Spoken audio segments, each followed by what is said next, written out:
Boa noite. Boa noite para você que está em casa assistindo essa live. Nós vamos começar com o professor Rineu Quinalha em 5 minutos.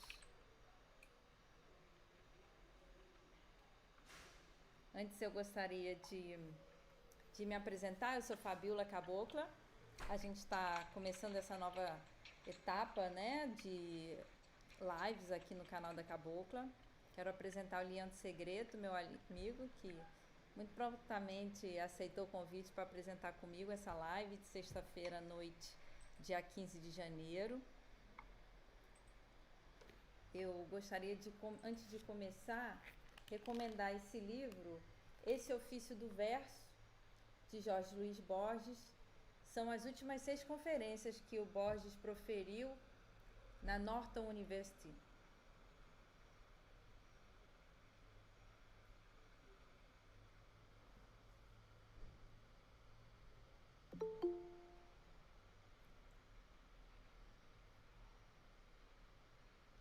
Então, assim, essas conferências são 6. Começa com o Enigma da Poesia.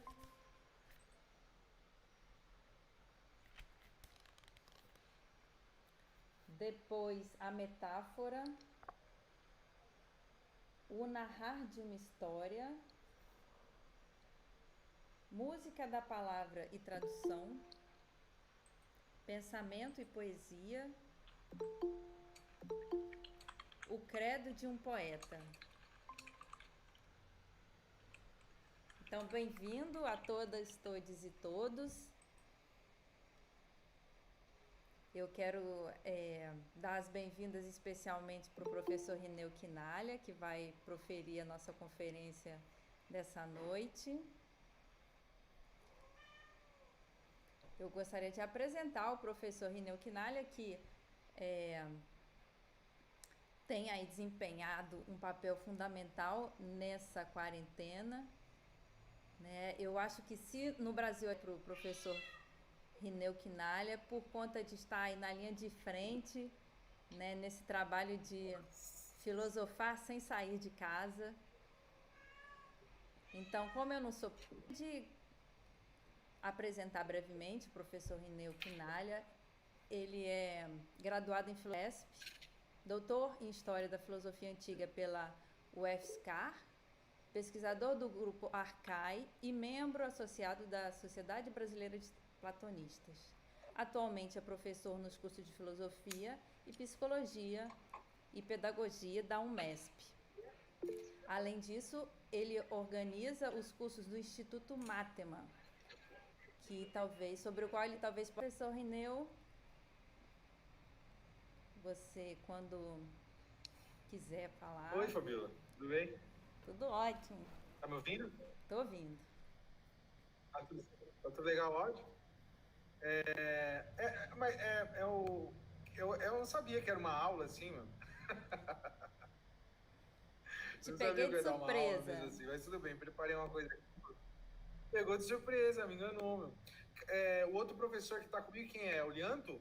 É o Luiz Manuel Lopes, que vai chegar daqui a pouco. Ah, tá, eu pensei que era o Lianto. Legal, legal. Então, Fabiola, tudo bem, saudade de vocês. Pô, legal ver você aí na tela. Saudade de ver o Milan aqui. Prazer ver o Lianto, o Segredo aí que eu não conhecia, tô conhecendo agora. A Bárbara também conheço. O Wesley é o Jesus, eu acho que tá aí. Deixa eu ver o que mais tá aqui.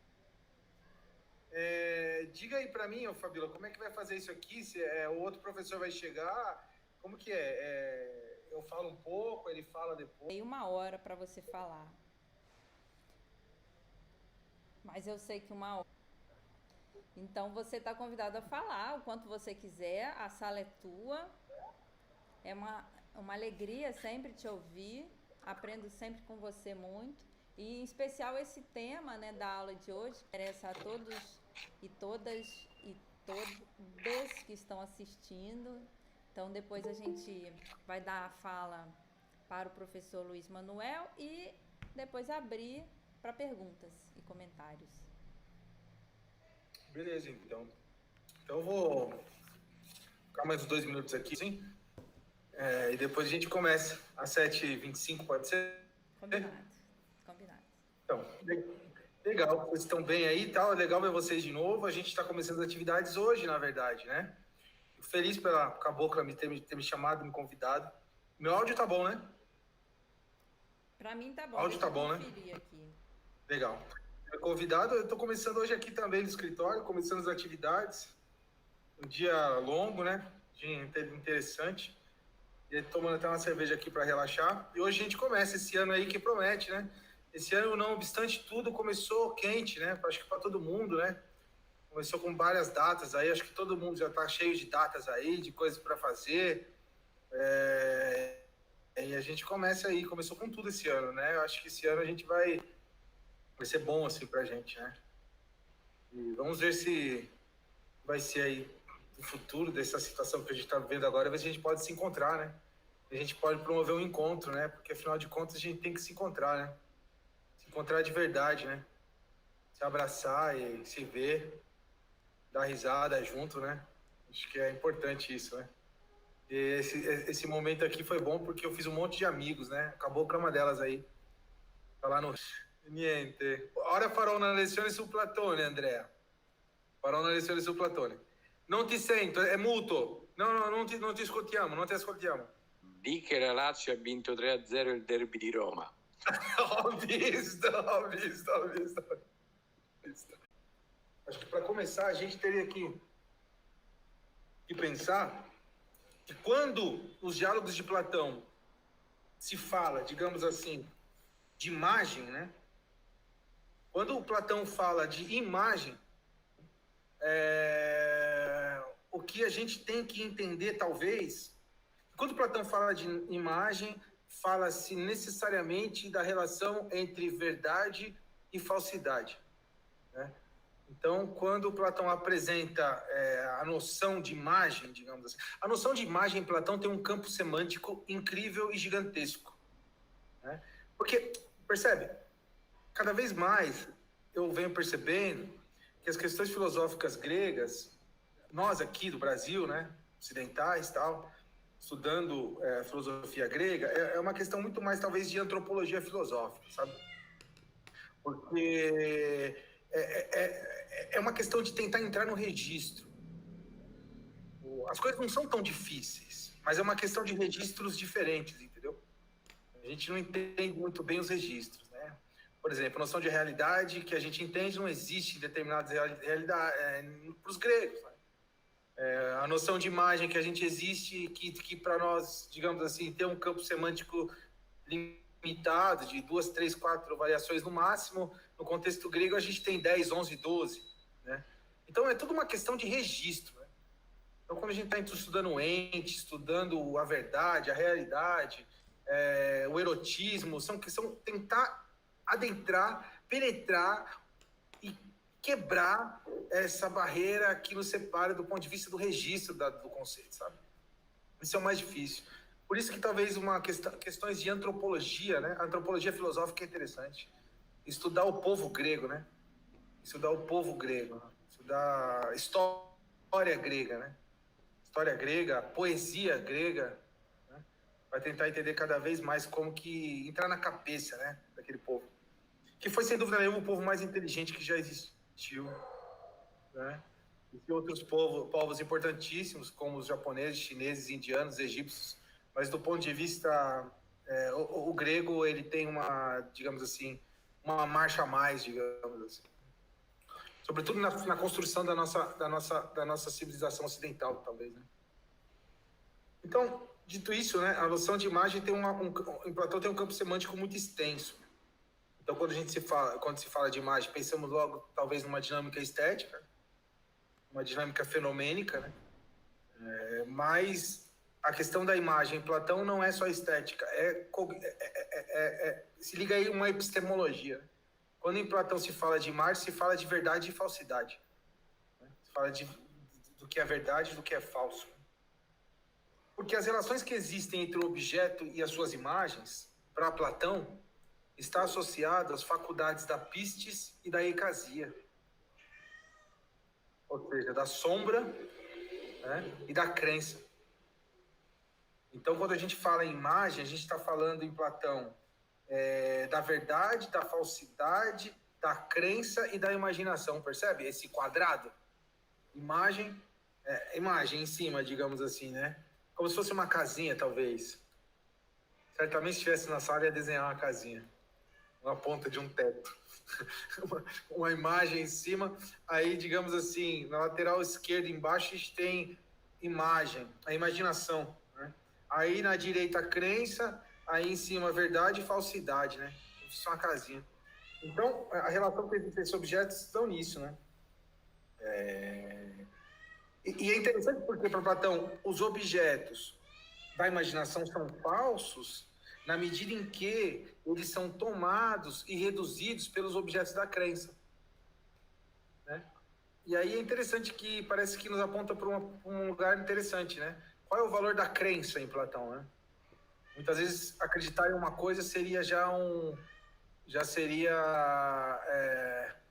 seria um bom início de verdade, né? Acreditar, né? Ter crença, né? Para Platão não é bem assim, talvez, né? Os objetos da imaginação, isso que eu estou dizendo está no final do livro 6 da República e na Alegoria da Caverna.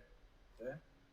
Porque por mais que a gente estude Platão num sentido lato, ou pelo menos eu tento ler o Platão, os outros diálogos, né? O corpus, né? Não tem como a gente falar de determinados. Quando a gente é convidado para falar de Platão, a gente tem que falar de tema que está na República. Porque a República recolhe todos esses principais temas, né? Então, para quem quiser saber isso textual e buscar no texto, pega o livro 6 da República, o final do livro 6 da República, lê só o finalzinho e a Alegoria da Caverna. É isso, né? Então, para quem tiver a linha dividida na mente ou na frente, vai entender melhor o que eu estou dizendo, né? Percebe? Poderíamos falar no mínimo de 13 tipos de imagem em Platão. Né? Na obra de Platão a gente tem, digamos assim, imagens, né? Que em linhas gerais aparecem como eiconas, eikon. Imagem é eikon, linhas gerais, né? Depois tem outras variações, mas a gente vai achar em Platão eikon, que é imagem. Né? Existem imagens pictóricas, né? Existem imagens ícones, existem imagens figurativas, existem imagens sonoras, existem imagens linguísticas, existem imagens construídas pela palavra, imagens, palavras que se vê, que no contexto de Platão é chamado de eidola legúmena, palavras que se vê. No contexto latim é chamado de verba videndi, né? Palavras que se vê. Existe a metáfora, imagens metafóricas, imagens poéticas, imagens narrativas, imagens epos, da epopeia, imagens do teatro, imagens do sono, imagens da vigília. Tudo isso está dentro do corpus platônico. Percebe a questão do registro? Para tudo isso tem uma variação de eikon. Então o problema é todo esse, né? É difícil por isso, entendeu? É difícil por isso, porque que tipo de imagem, né? Quais as características das imagens? O que o Platão faz é selecionar imagens, né? Ou seja, selecionar espécies, né? Existem imagens que são boas e imagens que são menos más, digamos assim, né? Existem imagens... Porque no final das contas temos só imagens, né? Existe a imagem do modelo, que é uma imagem da ideia, né? Eidos, né? Então a gente tem lá eidos, que é a forma inteligível. Está tudo ligado do ponto de vista etimológico, né? Eidos, eikona, eidolon, ideia, eidem, tudo ligado. Ver, visão, ideia, ídolo, ícone, tudo isso está ligado do ponto de vista etimológico. Alguma pergunta, alguma consideração? Você abriu o microfone? Como é que é, Fabiola? Não, tá ótimo, pode ir indo. Se tiverem dúvidas, deixem para o final. Por favor. Beleza. Que mano.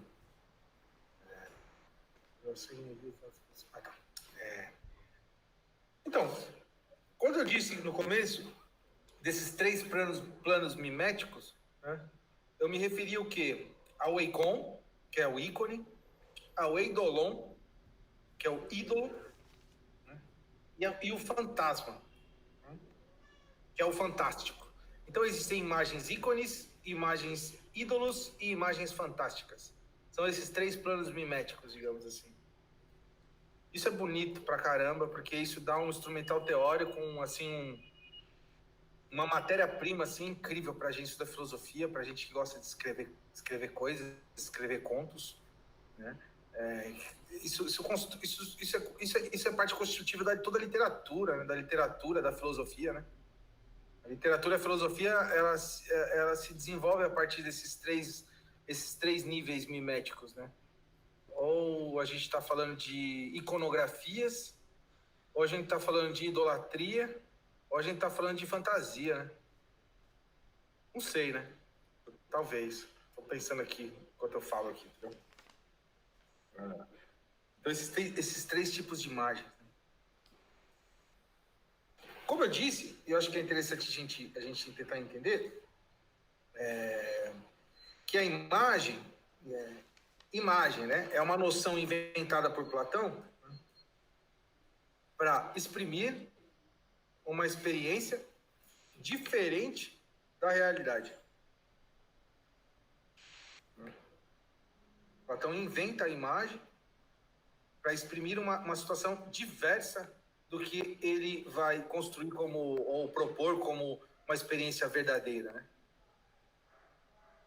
Mas isso não é bem simples assim, né? É que eu falo assim de maneira simples porque eu não sei falar de outra maneira. Mas não é tão simples assim porque a imagem ela dizendo assim, né? Para um ouvido não treinado, pode pensar que a imagem tem um valor, não tem valor, né? Não tem valor. E aí a gente cometeria talvez o erro de entender Platão como um negacionista da realidade, né? Ou seja, um escapista, né? Negar a imanência, né? Filósofo somente da transcendência. E não é o tipo de Platão que me agrada, né? Eu acho que não é bem por aí as questões platônicas, né? É claro que em Platão, como eu disse, é uma chave de leitura incrível para a gente entender Platão. Platão seleciona espécies, né? Para ele não existe nada, quase nada é proibido em Platão, entendeu? Mas tudo é julgado. Nada é proibido. Não tem nada que não possa ter. Possa ter, mas é julgado. Pode ser ruim. Pode ter poesia? Pode. Mas aquele quiser. Aquele achar boa. Né? Que tem que seguir certos parâmetros, né? Pode existir música? Pode, deve. Mas uma música que ele quer. Ele acha que é boa. Outra música pode ser ruim. Pode fazer um desserviço. Né? Então, pode existir imagem? Pode, deve. A gente só tem imagem, mas qual tipo? Aí é o problema. Aí a gente tem que ver qual tipo, né? Então, isso é uma chave para a gente entender esse pensador, talvez, né? Então, se algo é diferente do real,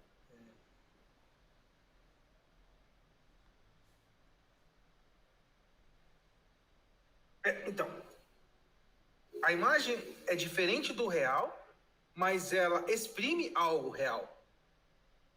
Então, a imagem detém realidade. Né? Isso que é interessante de entender em Platão. A imagem é real. A imagem é importante. Independente de qual for a imagem em Platão, ela traz positividade na medida em que a imagem tem uma função dialética. Né? Então, seja qual for a imagem, ela é importante porque ela vai propor um contraponto dialético. Então, percebe a importância da imagem? Mesmo que as imagens não tenham muito valor, alguns tipos dela, todas têm uma importância dialética. Independente de qual for, ela é importante, mesmo sendo ruim, totalmente ruim, ela é importante porque traz certa positividade na medida que ela representa o contraponto dialético. E isso é interessante, porque, sabe, quando a gente estuda esse tipo de conteúdo, talvez seja legal tentar quebrar esse invólucro desses conceitos e desse hermetismo, talvez, e trazer isso assim, como se a gente vai, sabe, quando vai fazer um ovo assim, eu fico frustradíssimo, porque eu gosto da gema mole, né, meu? E aí eu fico mal frustrado quando eu bato o ovo no negócio e quebra a gema, sabe? O amarelo se mistura assim, putz, é uma tristeza, mano. Assim, dá uma vontade de jogar tudo fora e fazer outro ovo, sabe? Mas é isso que a gente tem que fazer com filosofia, quebrar essa parte amarela e tentar misturar todos esses conceitos, porque isso que eu estou falando agora, de até a pior coisa, trazer certa positividade, talvez seja um parâmetro que a gente tenha que trazer, talvez seja mais uma herança também que os gregos nos trazem, para entender também a nossa realidade, que as experiências negativas que a gente vive, talvez, por mais que sejam negativas, elas trazem certa positividade na medida em que ela propõe e enrijece, digamos assim, e estimula o processo dialético, entendeu? Eu não sei se isso é alguma besteira, mas eu não sei o que vocês acham disso. O que você acha, Fabio? Eu tô adorando te ouvir. Eu tô pensando aqui. Nossa, que incrível. Eu quase te tenho como ídolo. Se não, Isso é ruim. se não fosse a idolatria, quase um pecado.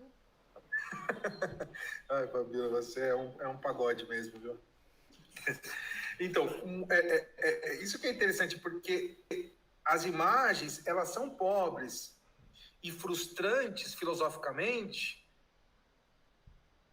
però em partes. Meu amigo italiano já saiu daí, então però não serve. Elas são frustrantes em partes. Em partes. Agora, o que é verdade é que as eiconas, né, são diferentes do einai, né, os seres, né? Existem os seres e existem as imagens. Né? As imagens têm são mais pobres ontologicamente. Né? São pobres e muitas vezes frustrantes do ponto de vista filosófico. Mas elas são necessárias para o exercício dialético. Né? E na verdade, na minha opinião, são as únicas coisas que a gente tem, efetivamente, são as imagens. Não temos nada na vida além de imagens, iconografias, idolatrias e fantasias, né? Percebe? Eu acho que a gente só tem isso, na verdade. Isso é que a gente tem, ícones, ídolos e muita fantasia, mano. Muita fantasia. Algo de imóvel certo. A Bárbara tá rindo aí, né? Eu tava falando para ela hoje na nossa reunião que eu confundo a realidade com a imagem, a imaginação todo momento. Então, isso aí é uma coisa que a gente tava conversando lá. Mas então, percebe? A gente tem isso, cara. A gente tem isso. A gente cultiva coisas que a gente não tem, na verdade, né? Isso é muito sério. Porque a gente talvez cultiva o ser das coisas, o em si, a ideia, né? A forma inteligível, que na verdade a gente não sabe o que é, não vai saber e nunca vai saber, entendeu? E quando a gente souber, segundo Platão, a gente nem vai estar aqui para contar. Porque quando se sabe é quando morre mesmo, entendeu? Então, percebe? Isso é muito louco. Sabe? Ultimamente eu venho pensando nisso, agora nessa situação aqui, agradeço a Fabiola por essa oportunidade de falar um pouco mais descontraídamente, se bem que eu falo assim sempre, né? Até se é para ser sério, digamos assim, mas mas percebe, isso é uma coisa muito louca, a gente desvaloriza, né, o efetivo, né, o que a gente tem. Se a gente vai estudar filosofia, a gente começa estudando filosofia mal feito, de maneira errada, talvez, a pessoa pode sair da sala de aula odiando os ícones, os ídolos e as fantasias. Aí ela sai de lá e ela não vai encontrar a ideia, ela não vai subir em cima da ideia como se fosse uma vassoura de bruxa e sair voando, entendeu? Ou um tapete do Aladim. Ela vai ela vai sair da aula, vai só pensar em iconografias, em idolatrias, né? E em fantasias, né? É isso que a gente tem.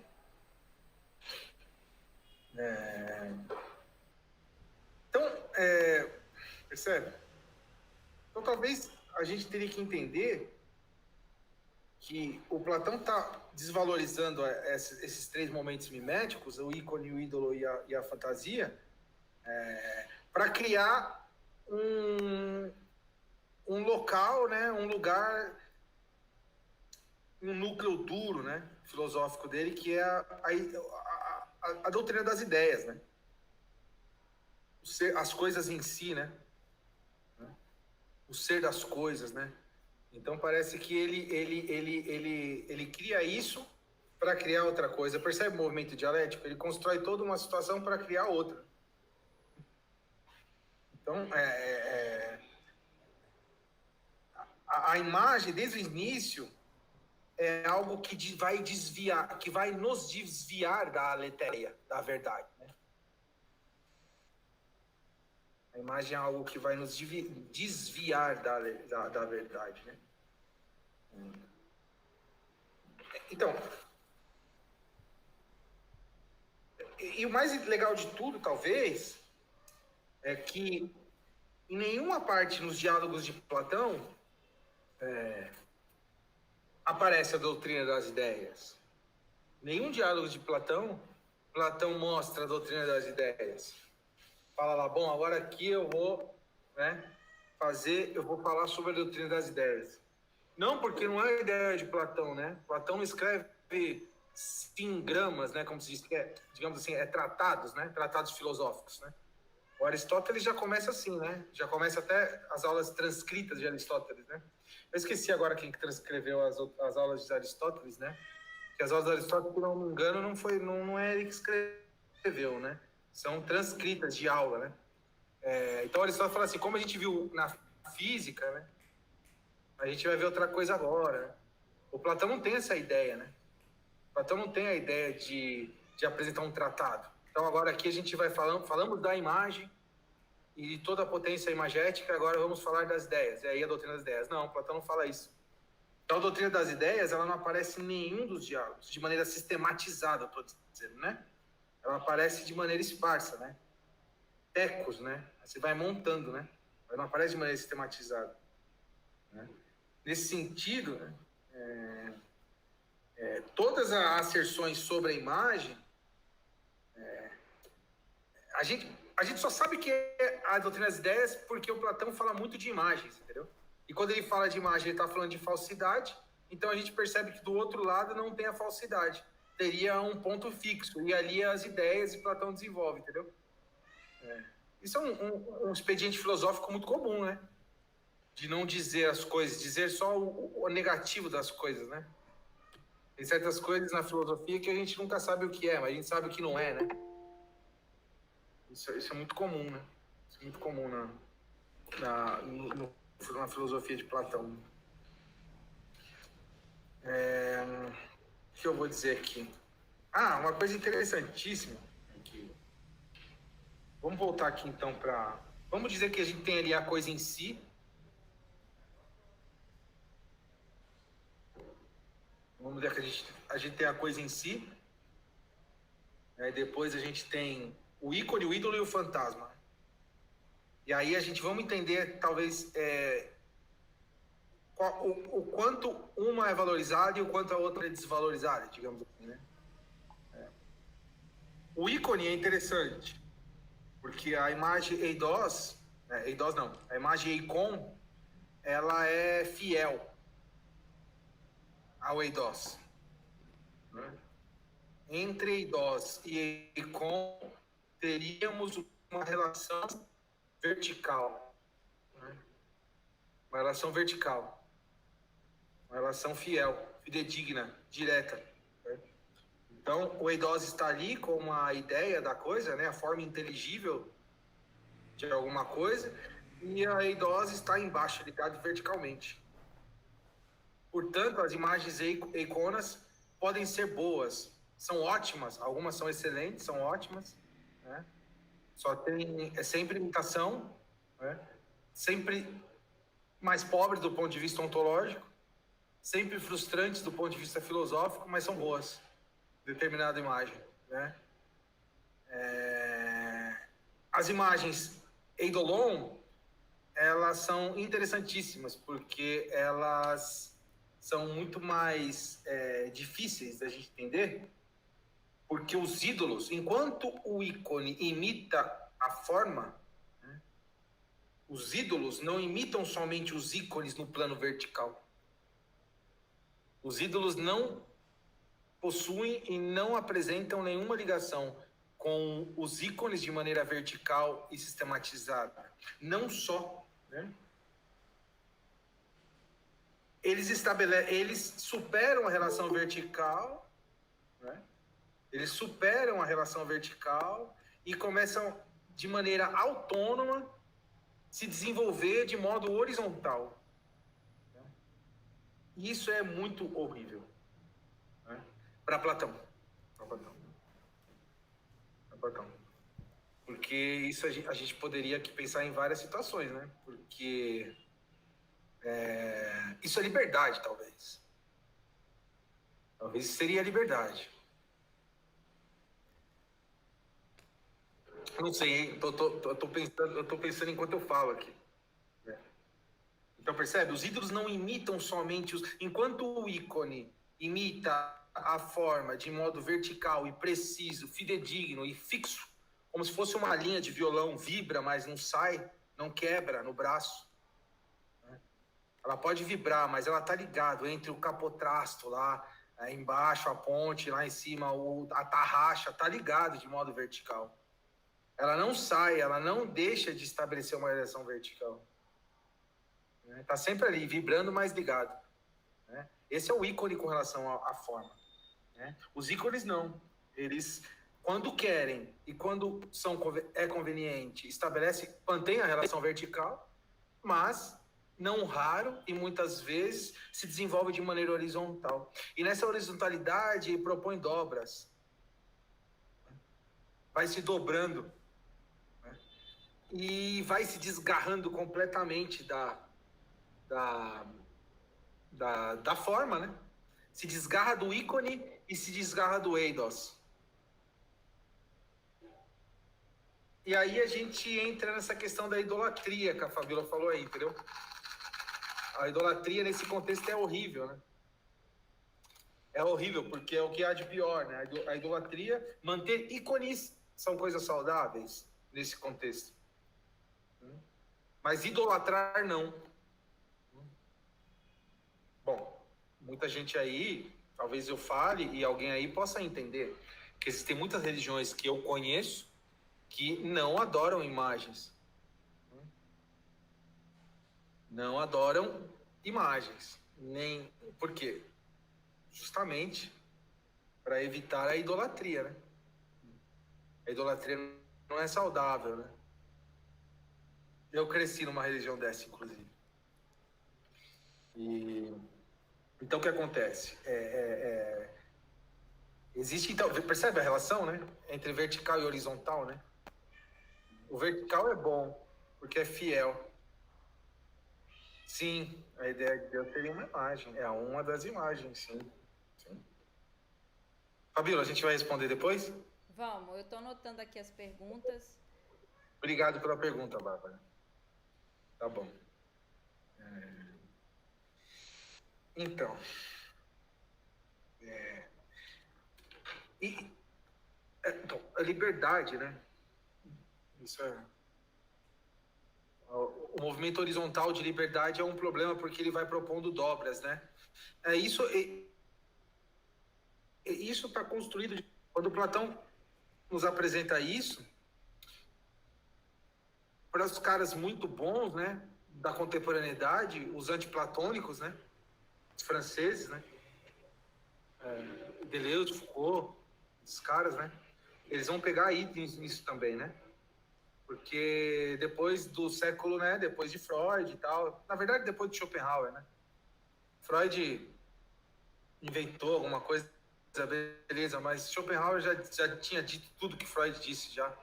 E quem fala isso não sou eu, não, é o próprio Freud que diz que ele... Tudo que ele disse, Schopenhauer já havia dito, mas como ninguém acredita em filósofos, e também Schopenhauer não dispunha do...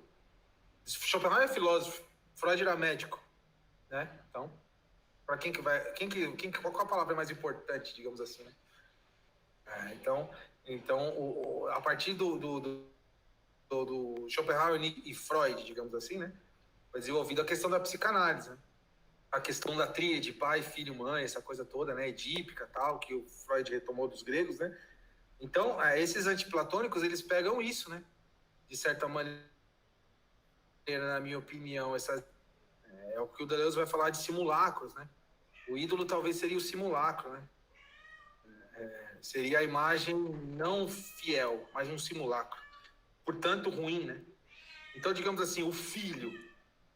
Vamos colocar lá o pai como a eidos, a coisa em si. O filho ícone, a icona, é o filho bom, porque ele imita o pai e se desenvolve de maneira vertical. Dá continuidade na padaria, entendeu? Faz administração de empresas, entendeu? Vai administrar, vai ser dentista, vai continuar com o boteco, né? Vai dirigir o caminhão. Esse é o filho ícone, tá bom, né? Mas agora o filho ídolo, né? Idolon, filho simulacro, ele vai tocar bateria, vai aprender a fazer brinquinho com borrachinha, e aí é um problema, né? É um problema para ele, para a família, para todo mundo, porque ele vai se desenvolver de modo horizontal, né?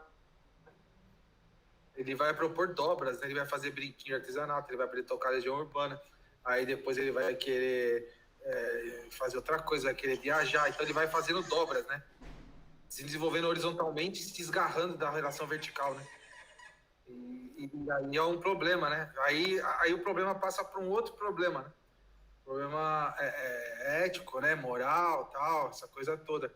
Isso do ponto de vista que eu estou falando simplesmente de uma vontade profissional, mas eu posso falar de religião, já que eu estou falando, eu já falei de religião, né? O pai pastor, o filho pastor, legal, né? Mas agora o filho que usa a camisa do Marilyn Manson, né? Que ouve o Marilyn Manson em casa, né? A Bárbara gosta de Marilyn Manson, né? É bom, é legalzinho, legalzinho, né? Dá pra ouvir, sim, alguma coisinha.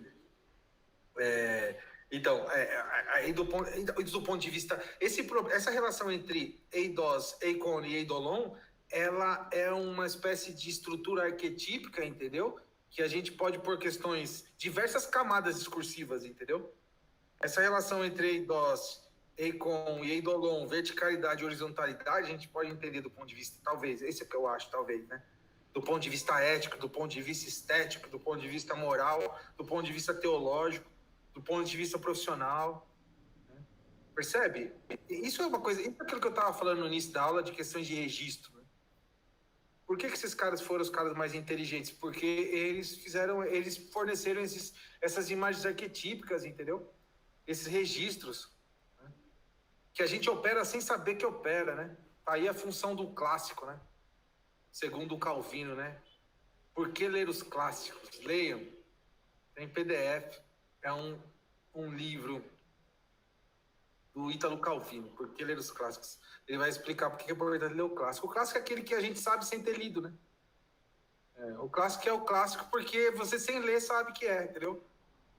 E outra, quando você lê sempre tem um prazer diferente, né? O clássico das funções, né? Então, essa filosofia clássica não é só clássica do ponto de vista cronológico, por assim dizer, né? É clássica no ponto de vista do fornecimento dessa matéria-prima, entendeu? Dessa matéria-prima que fundamenta tudo, né? Isso é muito interessante. Né? É interessante a gente entender essa relação. Por isso que esses neoplatônicos, esses antiplatônicos são importantíssimos. Né? Por isso que são importantíssimos.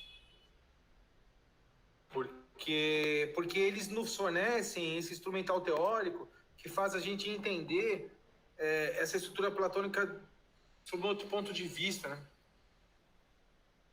Isso é uma coisa que, afortunadamente, eu consegui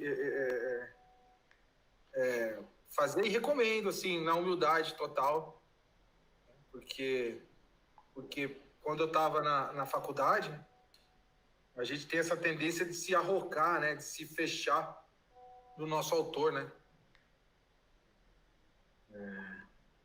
E isso não é saudável, né? Não é saudável. Bom, vamos lá. Bom, Fabio, vamos ver aqui. No entanto, talvez, por que que o Platão entende por imagem, né? Já disse que é uma questão não só estética, mas cognosciva, né? Epistemológica. Em linhas gerais, no corpus platônico, a gente tem 3 finalidades das imagens. Quando Platão fala de imagem, além de aquilo que eu falei central, né? Quando Platão fala de imagem, ele está falando de verdade e falsidade. Ou Platão usa a imagem para fazer exemplos, retratos, imagens para fins didáticos, e aí seria, digamos assim, uma força pedagógica da imagem,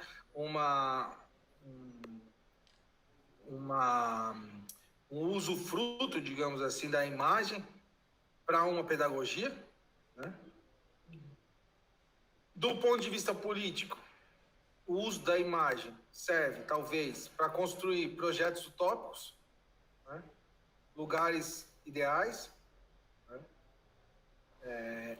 Ou Platão usa, que é o que ele mais problematiza, mas ele também faz, a fim de instrumentalizar as imagens para criar engano e falsidade. Né? Porque as imagens têm essas funções, seja ela daqueles 13 tipos que eu passei para vocês no começo, né? Sobretudo as imagens narrativas, né?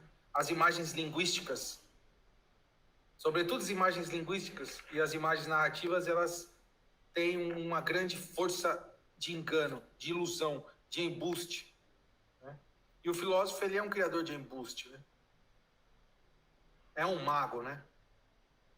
O filósofo é um mago, ele cria embuste, né? Mesmo porque o Platão também vai dizer que o melhor ladrão é aquele que guarda, né? O melhor ladrão é a polícia, né? Ele sabe onde guarda, onde está o segredo. Se ele quiser roubar o cofre, é ele que guarda o cofre. Entendeu? Então, o maior enganador é aquele que sabe. Então, aquele que mais tem a capacidade de criar imagens linguísticas é aquele que mais vai poder causar engano, se quiser. E isso é interessante, porque desmistifica, talvez, a questão de muita gente, a gente vê que acha que a filosofia vai salvar o mundo, né? Ou seja, que a filosofia não é que vai salvar o mundo, de repente vai até salvar, mas... Ou seja, que a filosofia é algo bom no sentido de uma bondade carismática, cristã, tipo São Francisco de Assis, alguma coisa assim, entendeu? Uma coisa assim de caritas, de fazer de dar comida para os sem-teto, sabe? Aquela coisa da caridade cristã. Né? A filosofia não tem esse viés, né? O filósofo não é um ser imaculado, né? Um santo, né? Eu lembro o exame que eu fiz de filosofia medieval, eu tive que fugir da Itália e voltar para Brasília, ir para Brasília fazer, porque eu não conseguia passar aquele exame de jeito nenhum. Aí eu tive que ir para o Brasil fazer um exame aqui com os amigos, aquela coisa meio mafiosa, meio... porque eu não conseguia fazer lá, fiz um intercâmbio para o Brasil, uma coisa meio esquisita, né? Mais brasileiro do que eu, impossível, né? Lá, voltei para o Brasil. Todo mundo faz intercâmbio em todo lugar, eu faço intercâmbio no Brasil. Para fazer um exame de filosofia medieval aqui, para poder me formar lá, né? E aí eu lembro daquele calhamaço desse tamanho, cara, do Etienne, né? Etienne Gilson, de filosofia medieval, meu, mais de 1000 páginas. Tinha que ler tudo aquilo, você é doido, não tinha condição, não. E ele fala, né, enquanto a Grécia tem sábios, né, o medieval teve santos, né? Então percebe, santo é uma coisa, sábios são outros, né? São outra coisa, né?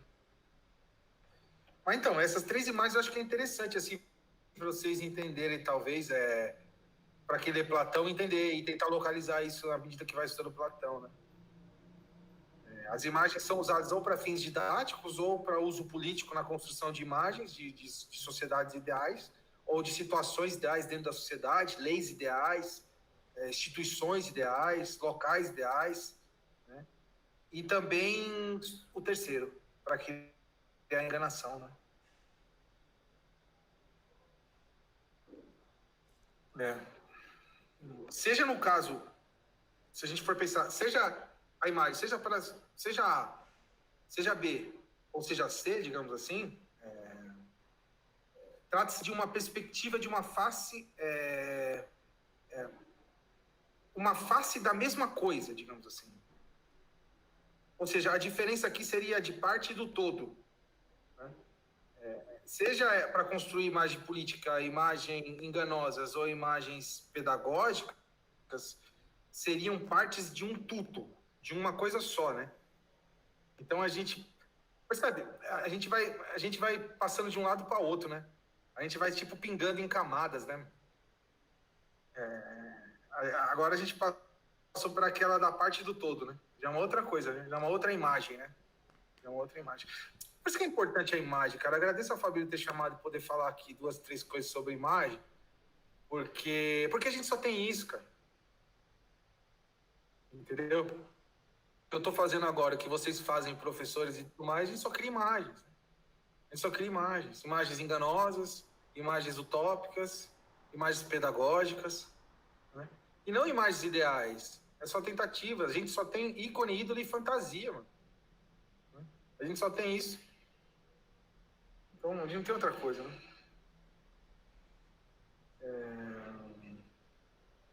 Bom,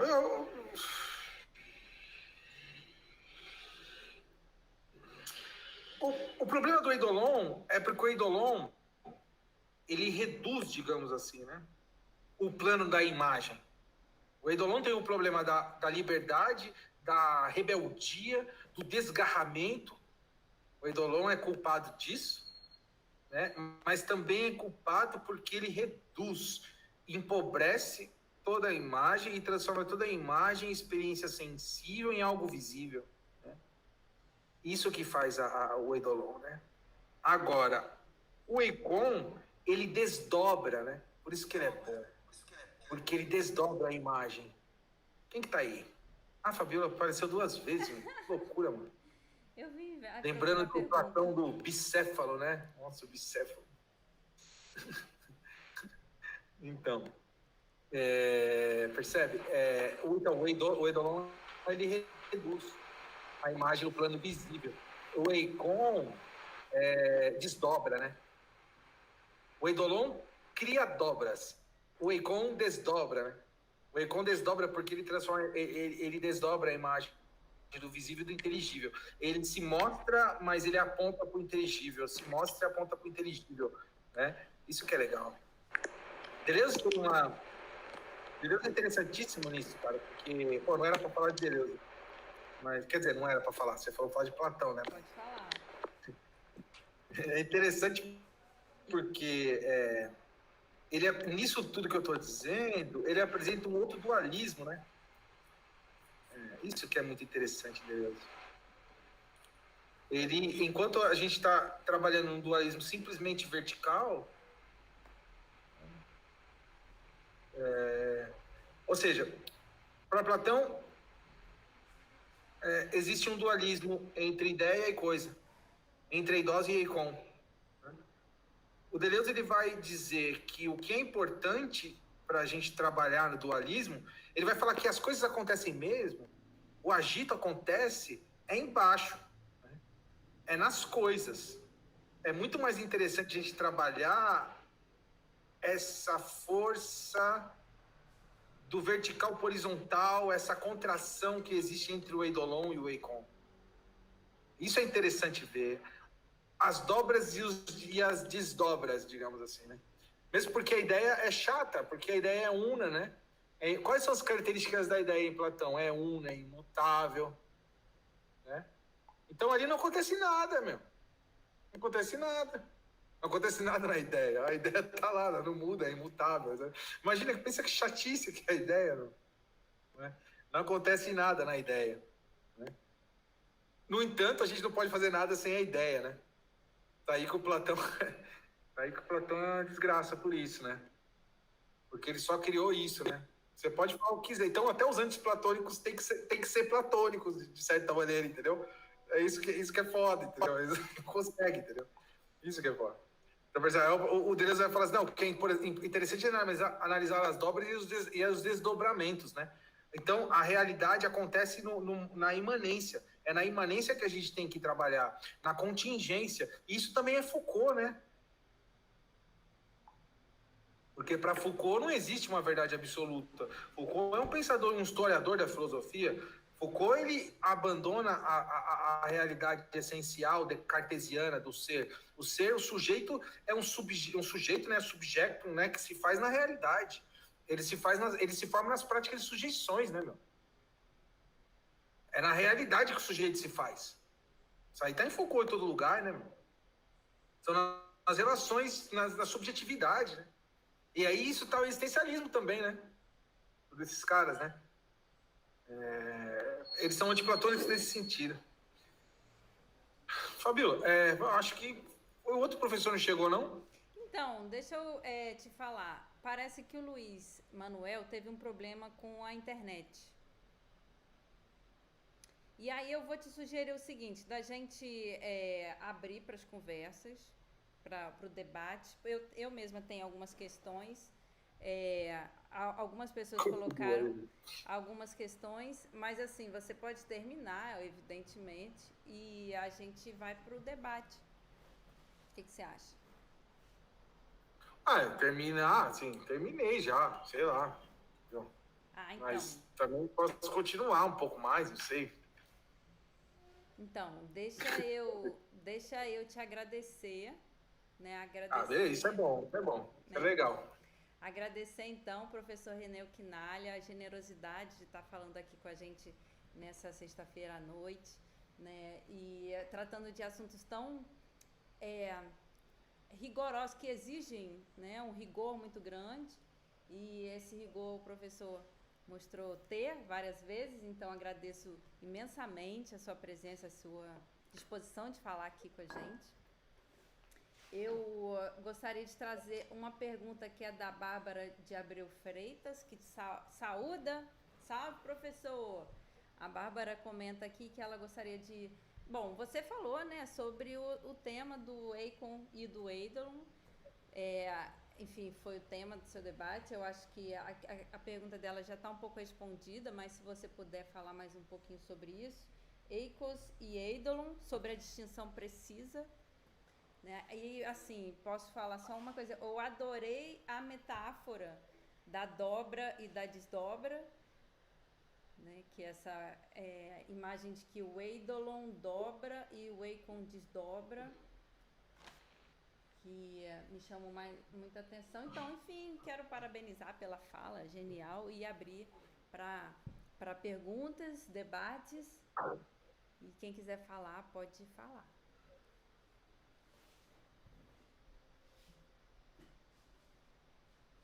Pô, que bonito ver vocês. Pô, legal. Cadê o Gui, cara? Eu falo da Costa Verde. Falo aqui da Costa Verde, aqui no estado do Rio, entre Angra e Paraty. Opa, eu vou muito ali numa vila ali perto de Angra, ali da usina ali, meu. Depois de Paraty, antes de Angra, no meio do caminho ali, sabe? É onde que eu dou aula. Ah, pode crer. É numa vila ali dos operários ali da usina ali, sabe? Sim, essa usina foi aquela vila, mano? Então, a vila residencial. Isso, ali tem um templo Hare Krishna lá em cima, que eu fui lá no meio da montanha lá. Ali isso é em Angra, já é em Paraty. Eu fui lá nesse ali que subiu uma montanha mó legal. Mas fala aí. Então, cara, eu fiquei, assim, impressionado com a sua fala, porque você fala de um tema que é muito a partir que você falou da antropologia filosófica no começo. Isso, assim, me comoveu bastante, porque é um tema que eu posso dizer, assim, muito caro a falar isso do Platão hoje em dia, porque justamente por essa questão do dualismo, né? Esse dualismo, e aí você falou das imagens, que a única coisa que eu vejo, assim, em imagens, que foi cara para Platão, foi a morte de Sócrates. A morte de Sócrates, e ainda que tem um pesquisador da USP, fala uma tese dele, né? Em que Sócrates morreu, só que Platão não estava doente. Porque se afirma, né, pela Carta 7, pela leitura de Fedro, pela iniciação de Fedro na filosofia, a própria filosofia, platônica se introduzindo pela imagem de Sócrates morrendo. E a escrita de Platão foi feita a partir depois que Sócrates morreu. Então, essas memórias que ficaram na obra de Platão em Diálogos são um fundamento para pensar a escrita da memória de Platão perante a própria vivência com ele, com o seu grande mestre, que é o Sócrates. Né? E aí faz pensar o que você falou a partir da iconografia, né? Essa tradição que você criou a partir de um objeto da iconografia, porque a iconografia ela justamente tem esse fundamento a partir de uma epistemologia. E quando a gente vai falar de uma ontologia, é difícil você pensar assim, a epistemologia platônica é uma coisa. Agora, o que é a ontologia é uma outra coisa. E aí, nessa ontologia que está se fundamentada a partir de um dualismo entre alma e corpo. Eu, particularmente, fico assim, fundamentando, pensar isso com isso cada vez mais na tradição. Até pensar o século XX hoje, tudo uma fundamentação eurocêntrica. Agora, aqui no Brasil, é uma outra coisa. Entendeu? Você pensar que, você falou de religiões que não tem imagem, mas tem religiões, tem experiências religiosas, são bem diferentes do que você pensar um fundamento epistemológico de um arcabouço de uma ciência, de uma religião, para fundamentar isso. Sim. Que é a própria antropologia do século XX, né, a partir da leitura que você tem de uma literatura comparada, né, pensando nos cânones, aí, porque você foi falando de Platão, mas e aí, quais são os cânones que a gente pode pensar diante da escrita de Platão? Pois não. E aí você está buscando imagens, né? E você falou você só tem a fantasia. Mas exatamente esse é o ponto, porque você não tem um critério objetivo para se fundamentar isso. E aí, diante de uma antropologia social ou de uma antropologia filosófica, é uma ciência que você está fazendo. E filosofia não é ciência. Entende? E aí, numa discussão que você possa falar como que isso vai ser fundamentado em todos os fatores de uma conjugação, de uma base que é fundamentada eurocêntrica. E aqui no Brasil, como é que isso é resgatado? Esse povo que até então são considerados que não tem alma. Segundo a própria epistemologia que fundamentou essa ciência, que fundamentou essa antropologia. E aí o Platão, ele está nesse meio. Porque ele tem essa herança para quem está na Europa, mas e para o brasileiro? Para nós brasileiros aqui. Sabe? Eu, particularmente, como é que eu vou levantar essas questões do nível, assim, muito muito pouco explorado. Desculpa o cachorro aí latino. Mas é porque é justamente isso, sabe? A gente é feito de contingências. A gente não é determinado pela contingência. Esse é o ponto, entende? São essas contingências que estão ao nosso alcance. Agora, para uma ciência é uma coisa. Agora, para a gente fazer filosofia é uma outra coisa. Concordo com você. Assim, a imaginação... Mas a imagem, ela tem um projeto epistemológico, né? Exatamente. A imagem, na tradição judaico-cristã, ela é um fundamento de uma fundamentação epistemológica. Sim. E aí, por isso que surge a iconografia. Você vê que você falou do Foucault aí. O Foucault ele fala em uma arqueologia do saber, quer dizer, ele não está olhando a superfície. Ele quer olhar o que está embaixo da superfície, né? E aí você falou fantasma. Eu fiquei pensando, o termo fantasma vem do termo Geist, né? Significa espírito em alemão. Né? Da onde vem a palavra Ghost, espírito. Mas qual é o espírito de uma época que se pode determinar a partir de quem é que está se fazendo essa época, de fato? Pô, obrigado, Leandro. Obrigado aí pela pergunta. Desculpa aí essa provocação assim, muito tumultuosa, mas é porque eu não tenho... Mas isso isso é a joia, né, do professor, né, meu? Você é professor também. Quando o ouvinte, o interlocutor, pega o microfone, pega a palavra, sobe no palco e dá um show assim igual você, de raiva e de força, né? Isso aí a gente se sente que a gente fez o trabalho certo, né? A gente estimulou, né? E a fera, né? Você veio com tudo com a pergunta, né? Isso aí é a felicidade, né, do professor, né? Quando tem isso, né? O silêncio mata o professor, né? O Foucault de novo aí falando lá, pega lá do Gross, né? O Frederic Gross lá no Governo de Si dos Outros, quando ele descreve o Foucault lá nos Estados Unidos, que ele dava as aulas, começava a 1000 por hora, e aí todo mundo pondo os gravadores na mesa, acabava a aula do Foucault, todo mundo subia, pegava o gravador de novo e ia embora, e Foucault caía naquele silêncio absoluto, né? Ninguém perguntava nada pro cara, mano. O cara ficava, pô, ninguém tem nada pra falar pra mim, mano? Entendeu? Então, quando tem uma pergunta igual a sua assim, pô, feliz pra caramba, obrigado. Mas só que é muito grande, né, Leandro? Não dá pra responder tudo isso, não, meu. Eu vou tentar aqui pegar Acho que... É um bate-papo, não é nenhuma pergunta, é uma consideração, né? Exatamente, mano. É porque então agora, de repente, eu faço a réplica aqui, né, meu? Eu jogo alguma coisa pra você aí. Ó, vamos tentar. A questão da antropologia filosófica é uma coisa que eu tô pensando a partir de 2021. É novinha, então faz 15 dias que eu tô pensando nisso. É uma coisa novíssima essa parada da antropologia filosófica, né, meu? Começou esse ano, faz 15 dias, né? Mas não começou dia 1, não lembro quando começou, mas então faz uns 10, 11 dias só, entendeu? É novo. Tá no plástico ainda, sabe? Então essa questão apesar de eu ter feito essa disciplina na graduação, né? Só que eu não entendia na época o que era, né? Na graduação a gente não estuda porra nenhuma também, né? Então, antropologia filosófica eu fiz, mas eu não sabia o que era. Mas agora eu começo a entender, talvez, que aquilo que eu disse, as questões da filosofia grega não são difíceis. Né? Não são difíceis no sentido que você tem que estudar o povo grego. É uma questão antropológica, sociológica, antropológica. Por isso tem que ler a Guerra do Peloponeso. Também, além da metafísica de Aristóteles. A Guerra do Peloponeso, um manual de história grega, saber quem é Pisístrato, saber quem é Temístocles, saber quem é esses caras, saber quem foi Ésquilo, quem foi Xerxes, quem eram os persas, né? O que era o mar, o que era o pescador grego, o escravo, entendeu? Então, é uma questão, é uma dinâmica, um estudo, um empenho de antropologia filosófica para entender e tentar penetrar nesse invólucro que é o registro grego. O que é a imagem? O grego tem um registro para a imagem. A gente vai começar um curso sobre o sofista, e eu vou retomar isso, porque tá novo, eu vou levar o ano todo isso, né? Eu vou levar a vida essa coisa do registro, entendeu? Então a gente tem que entender o que é o registro. Entender o que é o ser é difícil, o ente, o ser é difícil, porque é uma questão de registro. Tem que entender o registro dos caras. Os caras falam de 20 tipos de imagem. Entendeu?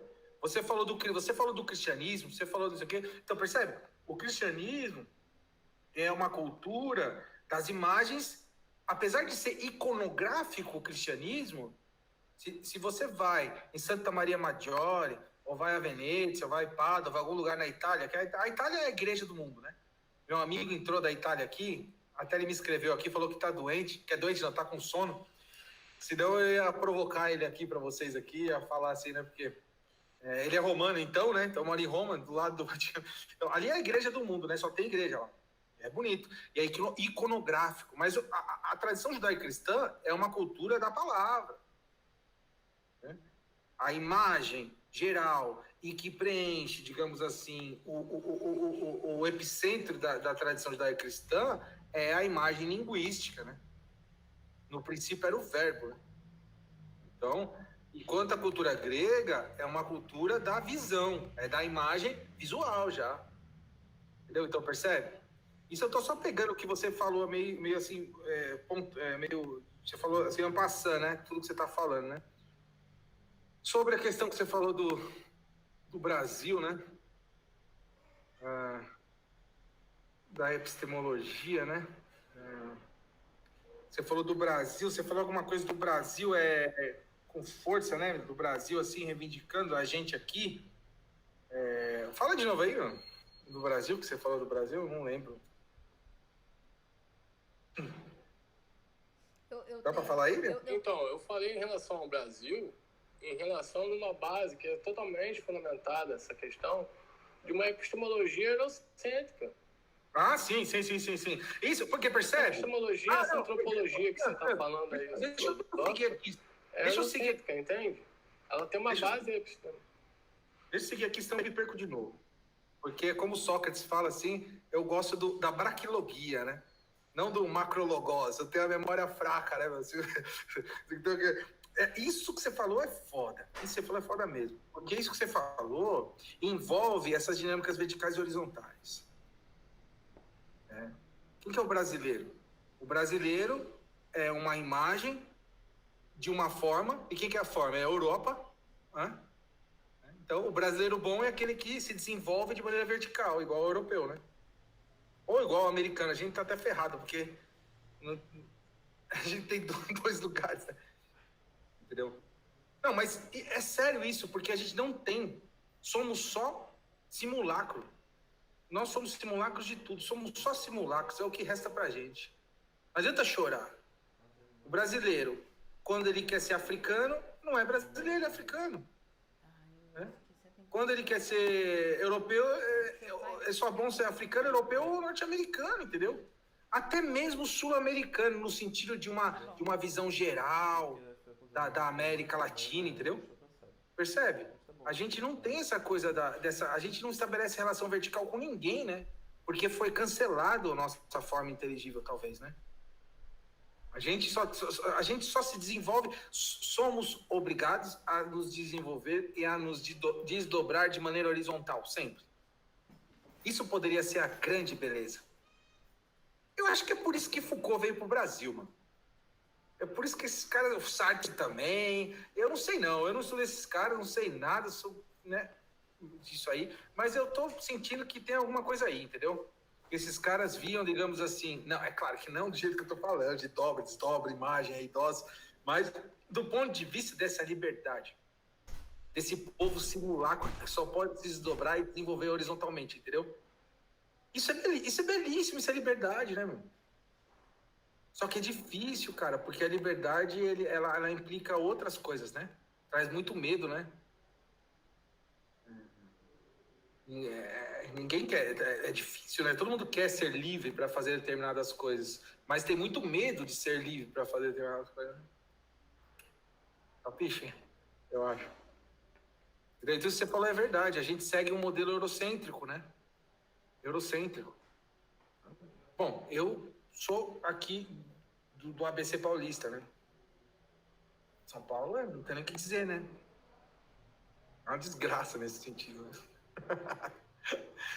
Aqui, né, só tem colônia, só tem coisa, né? Então não tem... o que pode se desenvolver de maneira autônoma aqui e ser valorizado de maneira horizontal, com ondas e dobras? Não, aqui tem que ser italiano, japonês, né? Até mesmo africano, se quiser. Mas o que tem de brasileiro? Não. Agora, eu conheço o Brasil pouco, não muito, gostaria de conhecer mais, mas conheço alguns lugares, né? Esses lugares que têm culturas mais fortes, né? E aí a gente pode dizer, mas onde está o ponto zero dessa hermenêutica, né? Onde está o zero, né? Onde está a ideia, a eidós do povo brasileiro, digamos assim, né? No Maracatu, sei lá, meu. Em Belém do Pará, nas coisas que tem por lá, pro norte do Brasil, sei lá, meu. Norte eu não conheço. Não conheço nenhum lugar norte. Minas. Minas é um lugar que é riquíssimo desse tipo de ponto de vista também, né? Posso fazer uma intervenção? Ah, sim, desculpa se eu fui muito disperso, é porque a sua pergunta foi muito boa, a sua posição. Já foi bonito só de ver você falar, entendeu? Eu não deveria nem ter falado nada, na verdade, mas fala aí, acabou. Então, eu gostei muito do debate, a questão é interessantíssima essa questão, né, da influência do legado platônico para a nossa cultura brasileira. Bravo. E aí, sobre isso, eu gosto muito do que fala o Guimarães Rosa, porque o Guimarães foi profundo leitor da obra, né, de Platão, tem Platão como referência primeira, assim como Homero, e aí ele comenta que Platão é um grande mago. Caramba, meu! Pô, o cara tá me plagiando? É, eu te ouvi falando e lembrei, assim, poxa, o Guimarães apontou nesse sinal também, né? Então, em que medida, se a cultura eurocêntrica, né, é o nosso ralo, né, onde, de certa forma, aqui eu estou ouvindo o panelaço. Então, assim, esse sistema democrata que está se afundando no fascismo no Brasil, de alguma forma tem ressonância, eu acho, com essa cultura europeia e como o modo como essa cultura foi apropriada pela elite, que não é elite de forma alguma, brasileira.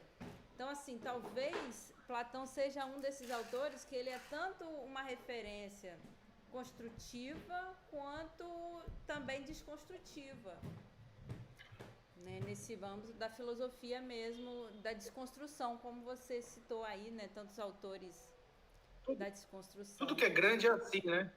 Tudo que é grande é assim.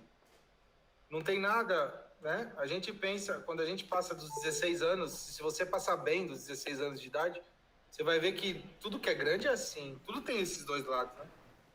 Essas contradições, né? Isso é sinônimo de grandiosidade, né?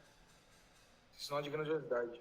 Filho, não mexe aí, não. E o Platão talvez seja o maior de todos, porque é o maior, é onde tem as maiores contradições também, né?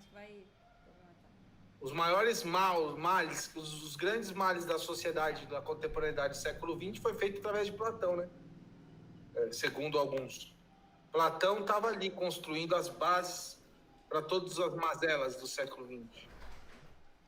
Por outro lado, tudo que a gente for estudar de Platão, de erotismo, né, de espiritualidade, etc., também está em Platão, né?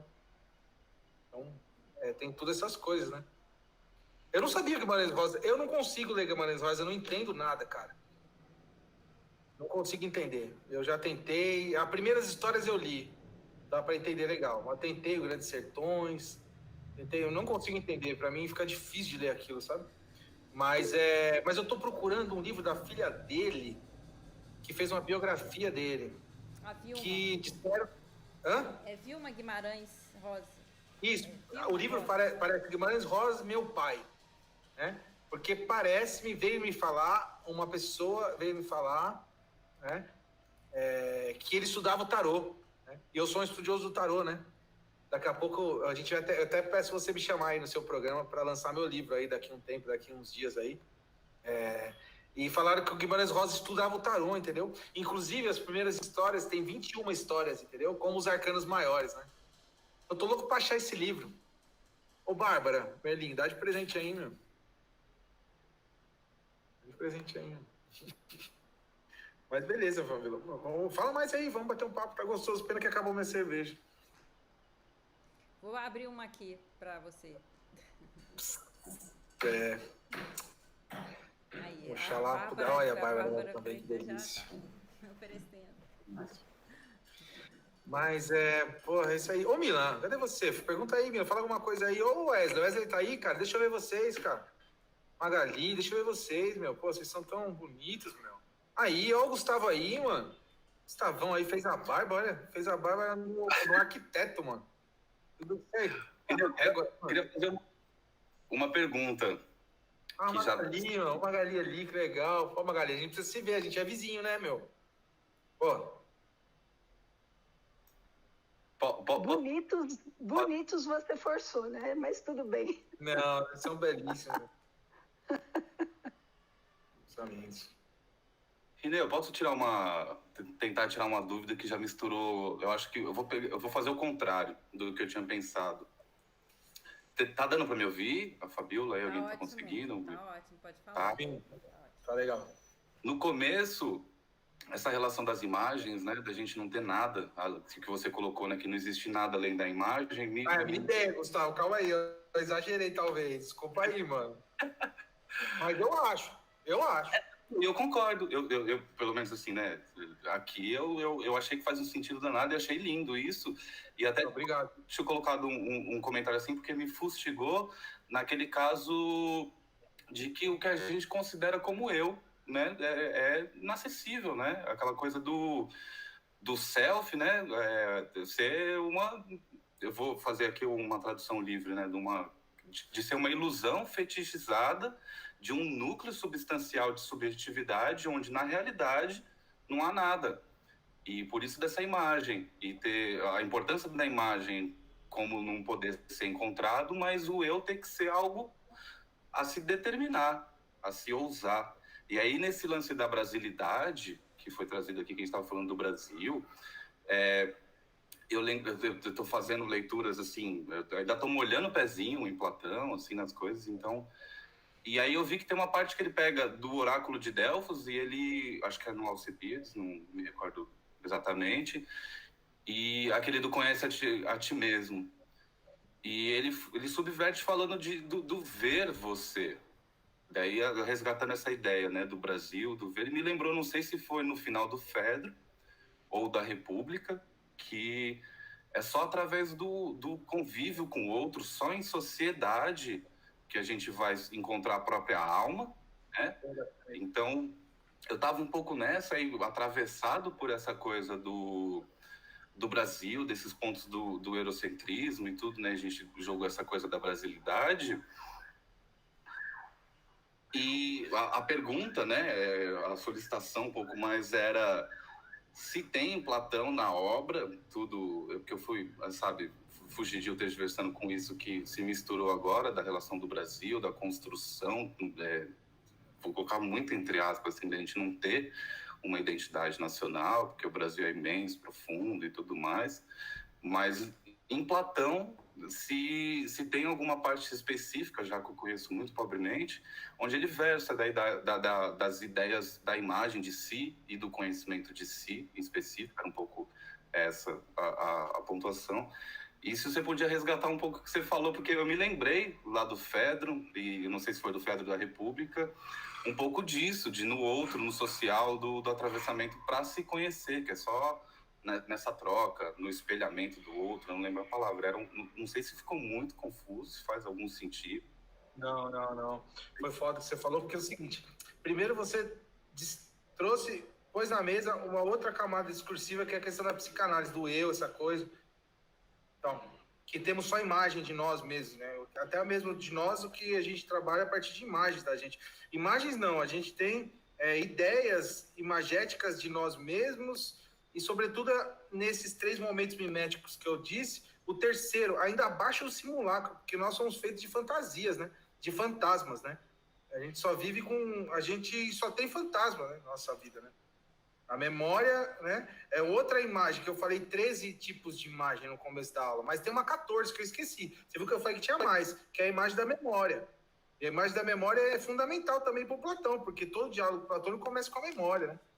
Eu até participei de um podcast esses dias aí com a menina Débora lá do Ceará, comentando o texto da Disney, o livro, o filme da Disney lá, o Soul, né, do Pixar, né? E aí era para fazer associação com Platão, tal, não sei o quê. Aí eu assisti o barato.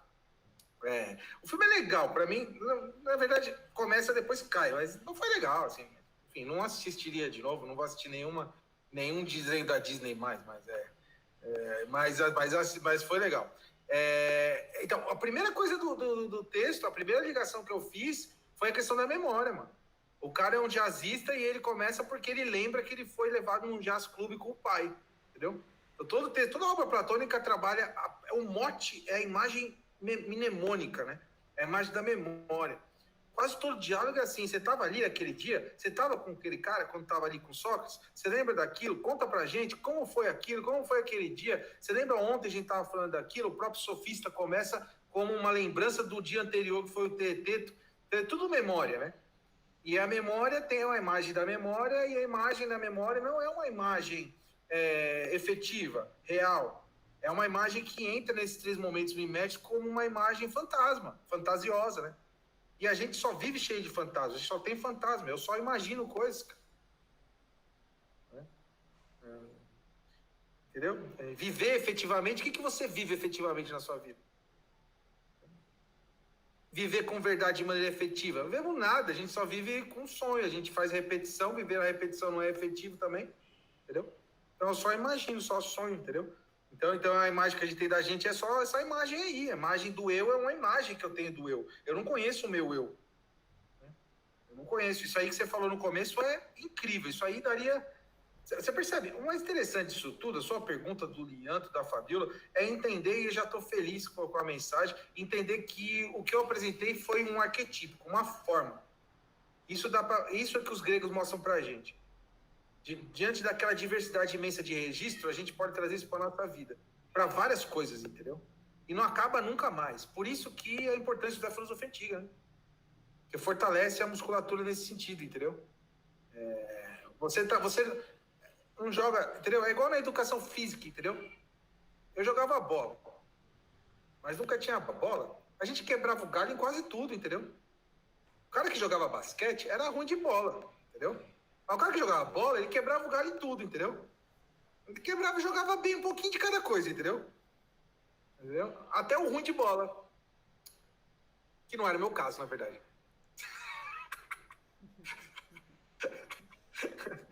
Vejo no olho do outro.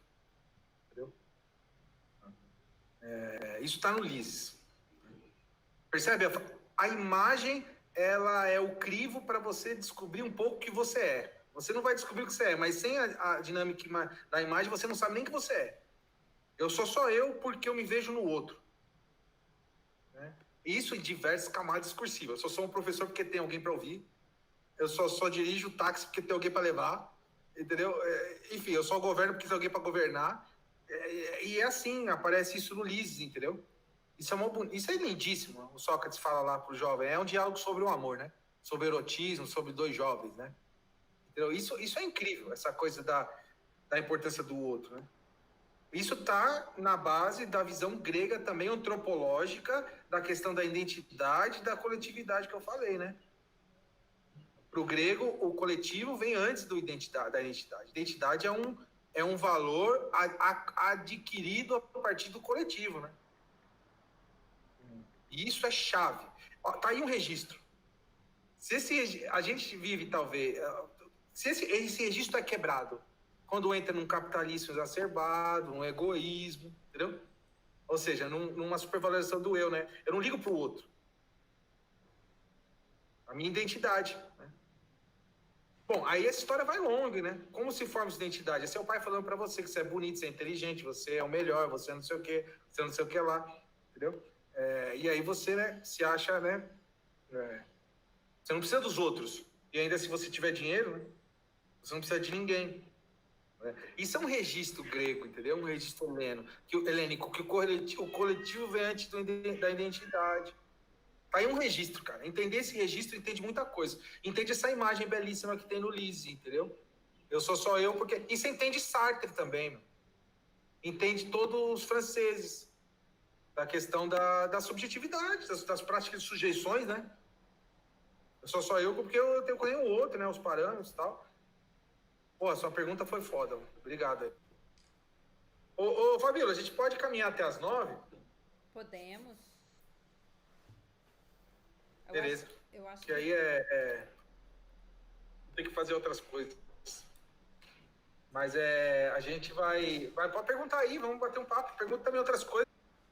Ficaram felizes, viajaram, né? Jogaram videogame. Leram. O que vocês estão lendo, hein? O que vocês estão lendo aí, além de filosofia? Eu, nesse exato momento, não tô lendo Cortázar. Valise de Cronópio. Mas eu não tô conseguindo entender muito bem, não. Você tá lendo aí? Deixa eu ver. A arte de apertar o foda-se? Que isso, Gustavo? Tá lendo essa parada aí, você é um cara inteligente, mano. Não é isso não, pô. Pelo amor de Deus. Eu tô lendo uma fala só lâmina do Seixin, abordando a obra toda do João Cabral de Melo Neto. Meu Deus do céu, hein? Esse é o garoto. Brabo esse daqui. Eu terminei tudo Fante, li Fante os últimos meses do ano, eu li tudo, mano. Li Espera Primavera Bandini, li Caminho para Los Angeles, li 1983 foi ano ruim, li Pergunte ao Pó, li tudo, mano. Li tudo do Fante, cara. Tô feliz, cara. A imagem final do Espera Primavera Bandini marcou minha alma com uma beleza assim, tipo, que me emociona sempre. Muito legal. Leia, John Fante. Eu botei na lista quando você comentou, acho que era algum de Los Angeles, alguma coisa, numa das aulas, não foi dele? Caminho de Los Angeles, né? Caminho de Los Angeles. Isso. Tá na lista demais, isso daí. Nossa, cara, aquela imagem é muito linda, cara. Aquele floco de neve caindo na mão do pai dele. Nossa, que lindo aquilo. Puta merda. Como faz sonhar. Olha, que imagem linda. Aí o que a gente busca? A imagem, né, meu? A gente tá sempre à busca de imagens lindas, né? A gente podia fazer um barato desse aqui, parte 2, falando um pouco dessa realidade, né, meu? Informatizada, né? Não precisa nem dizer, né? A pertinência de falar de imagem era de celular e internet, né? Entendeu? Mas amigo, eu particularmente posso falar para você que não sei se é um apontamento que eu vou falar a partir de o que a gente está vivenciando hoje em dia, né? Com esse desgoverno aí conservador, neoliberal aí cada vez mais ganhando força, até porque eu vejo que o WhatsApp está se reunindo com o Facebook. Isso para mim é um problema muito sério, porque vai criar essas imagens que a gente está pensando, o que a gente está pensando, como a gente está pensando, para criminalizar o conhecimento. Eles estão utilizando isso para criminalizar o conhecimento. Sim. E ainda que se possa pensar a partir disso, essa criminalização do conhecimento, ela está justamente dando um passo para o quê? A censura, a perseguição de intelectuais. As pessoas elas querem justamente cada vez mais serem o quê? Pensarem a partir dessa ideologia como?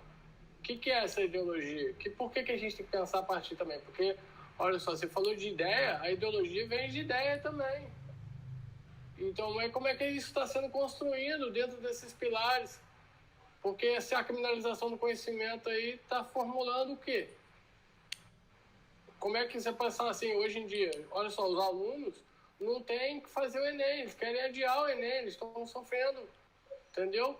Pessoas na comunidade onde que eu dou aula no Rio, por exemplo, a gente está no movimento pré-vestibulares, tipo assim, a gente está vendo que como que isso está vendo mais ainda a perseguição, enxergando a perseguição à tona, dentro das redes, dentro dos lugares que as pessoas querem não se ouvir, como a gente está fazendo aqui, dialogando. Elas querem justamente aumentar mais ainda o conflito na separação disso, pelas essas imagens, porque esses perfis no Facebook, no WhatsApp... O que a gente tem que fazer, né? Tem que fazer, porque os inimigos, eles são recolhedores de imagem, né? Como se fosse num grande filme de ficção científica, né? Tipo uma máquina, um monstro, uma gosma, sei lá, que recolhe imagem, né? Fica recolhendo imagem da gente, né? Para depois julgar e decidir, deliberar, cortar a cabeça, matar, etc, né, cara? Como os professores, né? Existe a imagem enganosa, né? O embuste, a ironia, né? A gente tem que driblar sempre, né? Talvez, né? Criar engano também, né? Talvez seria um caminho, talvez, né? Que a filosofia faz isso sempre, né? Desenvolver uma arte de escrever nas entrelinhas, entendeu? E de falar nas entrelinhas. Que a filosofia sempre fez isso. Fazer filosofia sempre foi perigoso. Quem fez filosofia sempre rodou. Desde Anaxágoras, o primeiro. Não foi Dimas o primeiro. Anaxágoras o primeiro. que rodou. Aí depois Sócrates e depois todo mundo. Descartes escreveu o diálogo todo o início de carreira. Descartes, entendeu? E foi falar aquilo que falou só para ser aceito numa coisa assim, entendeu? Vários, entendeu? E essa perseguição, Lianto, não é nova não, mano. Isso é uma coisa difícil que a gente faz, cara. A gente tem que ser bravo para fazer isso, entendeu? Para dar aula. E você dá aula o quê? No Estado, no ensino médio, essas coisas? Eu dou aula no Estado. Então. Mas como você está falando aí que a questão de driblar, eu sou partido agora, que você falou do que eu estou lendo. Eu estou lendo Simas, a filosofia africana, estou lendo a crítica da razão negra, do Achille. E eu sou da ginga, eu sou da capoeira, entendeu? Quando eles querem passar por cima, a gente passa por baixo. E quem junta o pé leva a rasteira. Entendeu? A imagem tá perfeita. Então, como eu disse ali pro meu amigo italiano, ó, esfondato na porta aberta, né? Então, eu fiz um puta de um esforço para uma porta que tava aberta, tipo Chapolin, assim, sabe? E a porta abre pro lado errado, fica se matando, aí a porta tá assim. Então, você sabe muito bem o que é giro, o que é drible, né, meu? Bárbara, fala mas depois do curso. Já tá escrito no Necropolítica? não estou inscrito no curso de Necropolítica, não. Eu estou estudando por mim mesmo, entendeu? Então, Bárbara, manda para eles nossas artes lindas e belíssimas que o Reinaldo faz, beleza? E o documento que eu estou aqui pesquisando é a partir da Lei 10.639, 11.664, colonial como pedagogia libertária, entende? E aí buscar uma pedagogia libertária para a gente não ficar preso a essas amarras do Estado, porque o Estado é colônia. O Estado é colonização. E não tem nenhuma contradição você falar que você é decolonial porque você está sendo contra o Estado. Não tem nenhum problema, não. E aí, quando a gente fala que é anarquista, entendeu? A gente está vivenciando que desde 2013, com essa lei antiterrorismo que foi implementada pela Dilma e o Temer assumiu, e 26 presos políticos no Rio de Janeiro, e é justamente nesse movimento aí. E aí a gente está vendo, de novo, falando para você, a criminalização do conhecimento.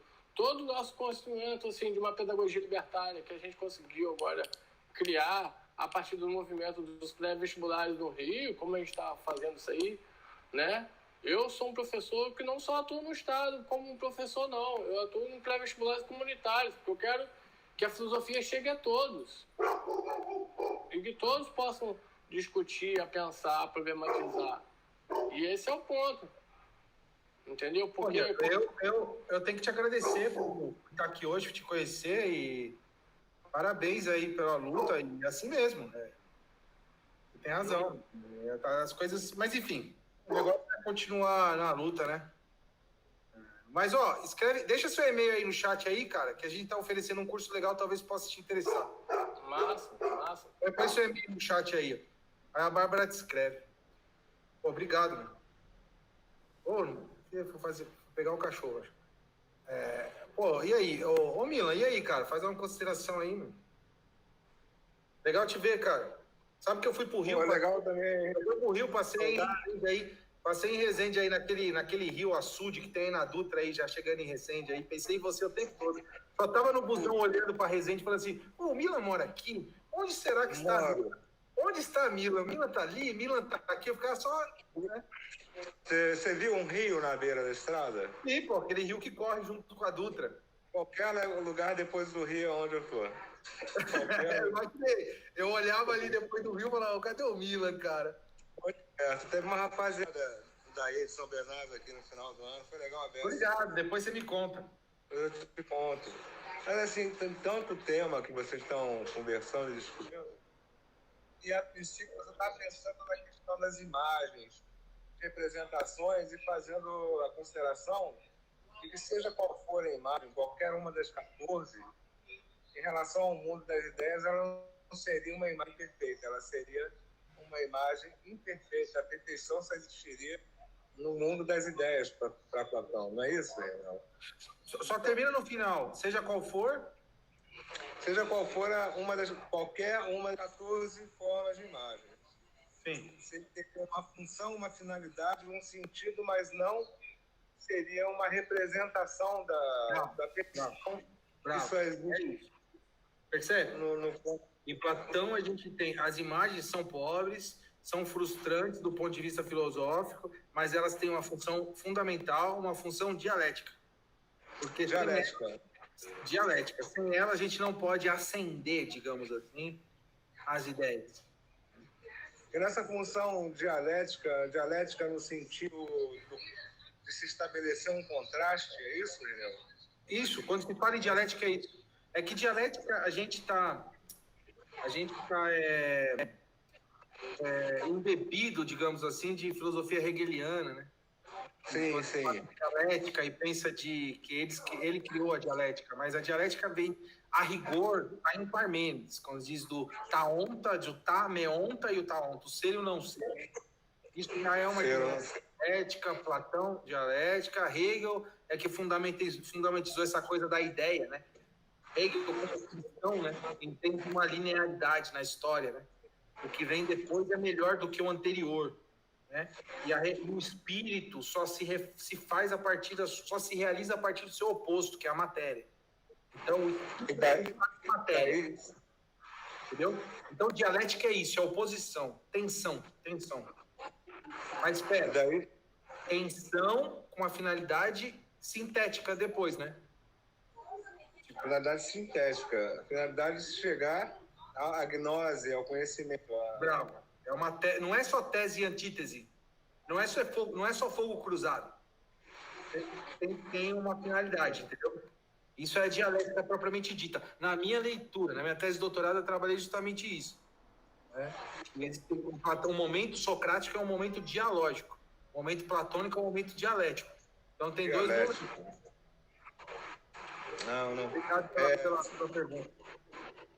Esse ponto eu tinha que esclarecer para dar sequência. Depois teve tanto assunto que eu comecei a viajar aqui. Não, Essa é questão- grande. É grande. É grande e também a coisa é bela porque é bela mesmo, entendeu? Não é bela porque alguém transforma a bela. É porque é bela, entendeu? Não tem jeito. É igual aquela fotografia, né? Do Pierre Verger, né? É verdade. É belo porque é belo. O filósofo, o fotógrafo, ele não faz nada. É belo porque o fotógrafo só mostra a beleza. A beleza já tá ali, já, entendeu? Ela tá ali, é a evidência, né? Eles falaram tanto em Michel Foucault hoje, eu estava pensando na questão de revelar as evidências, né?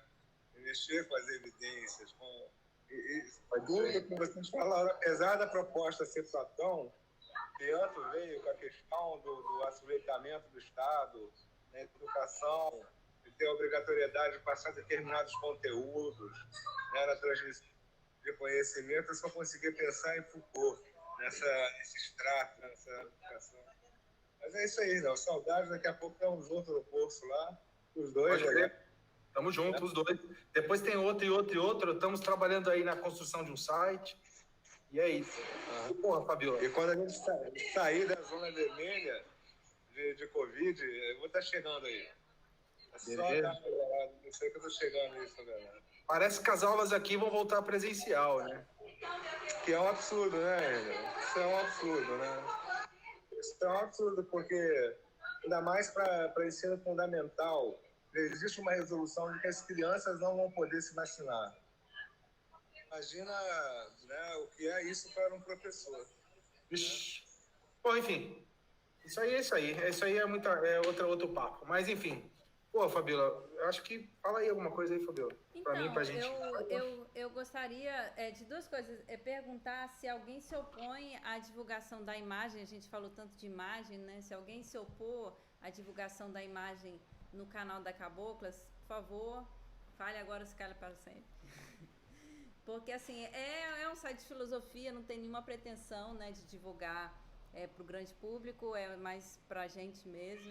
Então, assim, eu gostaria de agradecer imensamente a presença de todos. Tem o meu ponho, eu estou sendo procurado aí, então não pode ver minha cara, não. O site vai ter o luxo de ter uma aula raríssima do professor Ineu Quinalha. Não é assim, não. Que é contra essa coisa. Obrigado, não. Eu que agradeço, Fabiola. Pô, legal ver vocês demais. Vocês são incrível. Enfim, vou falar o que eu falei já da outra vez, né? É repetitivo, né? É bonito tudo isso, porque é bonito mesmo. Vocês são bonitos, as aulas são bonitas e o assunto é bonito. Pô, a gente tá aí tudo tranquilo em casa, né? Uma situação agradável, não obstante tudo, né? Higiênico, né? Estamos limpos, coberto aí pelo teto e... Então, tá tudo bem, né? Tá tudo bem. Tamo junto, é isso aí. Fica o convite, então, para você voltar a falar aqui sobre o tarô. Quero falar do meu livro. Meu livro vai sair já tá pronto, na verdade. Já tô esperando umas coisinhas. Então, eu acho Beleza? que é um assunto que interessa Bom, pessoal, então tá aí. Só o Lianto aí, o pessoal tá novo aí. A Bárbara escreve um e-mail. Obrigado, Lianto, pra gente se conhecer aí. Venha conhecer o nosso instituto e os nossos cursos e é isso, mano. Gustavo, depois eu falo com você, a gente bate um papo. Pô, eu que agradeço aí essa oportunidade de conhecer agora, falar com você também. A Fabiola por esse convite aqui, tá no meio de vocês também, pessoas que eu não conheço, isso é bom. Eu acho que a Bárbara, eu já falava com ela, temos o companheiro dela, que foi meu amigo na época que eu estava me graduando, e ele estava na pós-graduação, E eu posso te indicar um livro desse amigo nosso, que foi um professor de filosofia da PUC, de trabalho com antropologia filosófica, né? Que foi o professor Sérgio Fernandes. Esse livro eu aconselho você ler, e a gente pode ler junto, se você quiser também, porque eu tenho tanta saudade desse professor, amigo e filósofo. Eu acho que ele é o único filósofo brasileiro, assim, que para mim, que tá no meu coração, não só como questão de consideração, mas de gratidão de fazer pelo que é importante, que é a vida. Não tem nada... Ele tá vivo? Meu amigo, ele tá vivo no meu coração hoje. Não, é isso que eu ia dizer. Tá vivo sempre, mas tá feliz onde ele estiver, né? Pelas suas palavras aí, né? Não. Eu tenho 2 livros dele. Você acredita que ele foi o crítico do Karl Popper? Criticou o Popper, já me interessa já. Então, mas aí tem livro dele, que é um livro anterior, assim, um ensaio, porque é um ensaio de antropologia filosófica. As minhas aulas de antropologia filosófica foram com ele. E eu lembro muito bem das aulas com ele, da crítica que ele faz ao Heidegger, daquele que ele faz essa contemporaneidade, essa coisa pós-moderna. Ah, que bonito isso, né, meu? Professor, né? Você sabe lembrar. Ó, vou até mostrar aqui para você, deixa eu ver se eu acho aqui.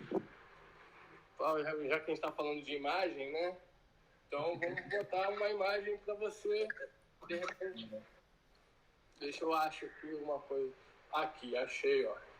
Um livro excelente. Ser humano. Vou marcar aqui, mano. Que editora é? Olha a gratidão que eu tenho aqui, não é besteira não. Não é vaidade também, né? Manter a humildade. Aí, ó. Olha, a dedicatória bonita, né? Deixa eu falar, fala pra minha editora. A editora é a editora Mukahara. Aqui, ó. De repente, Como que é? Aqui, ó. Se você consegue olhar e observar direitinho, não sei pronunciar isso. Não, assim é não. um sânscrito, entendeu? Ah, tá. Mukahara. A senha da minha internet em casa é Chandramuka. Ninguém vai roubar meu sinal mesmo, porque vocês estão longe. Eu já falo, é Muca também, tem Muca. Ser humano, pode crer. Eu vou procurar, cara, Depois eu pego aí, pode ter certeza que eu vou ter essa indicação imediatamente, muito rápido aqui no meu celular, esse livro aí. E, pô, isso. Valeu por estar aí, cara. Eu fui várias vezes aí nessa comunidadezinha aí e nada, é isso aí, mano. A gente, quando estiver por aí, não sei quando, também tô prometendo também ir pra tanto lugar, porque... Deixa eu até ficar quieto, parar de falar que eu vou, mano, porque... Já falei que eu vou pra tanto lugar já. Mas a gente se encontra em algum lugar aí, por aí. Rineu on the road, continua falando, vai jogando aí os destinos, é isso aí. Que saudade, nem me fala, mano, nem me fala, que vontade de viajar pra longe, cara, pra longe, vontade de viajar. Mas vai dar certo, mas é isso. Pô, Cabocla, pô, você é lindíssima, obrigado, mano. Eu que agradeço. Valeu. Boa Obrigado noite mesmo aí pelo convite, pelas palavras, pelo carinho. Obrigado mesmo. Então é isso. Tchau. Arrivederci.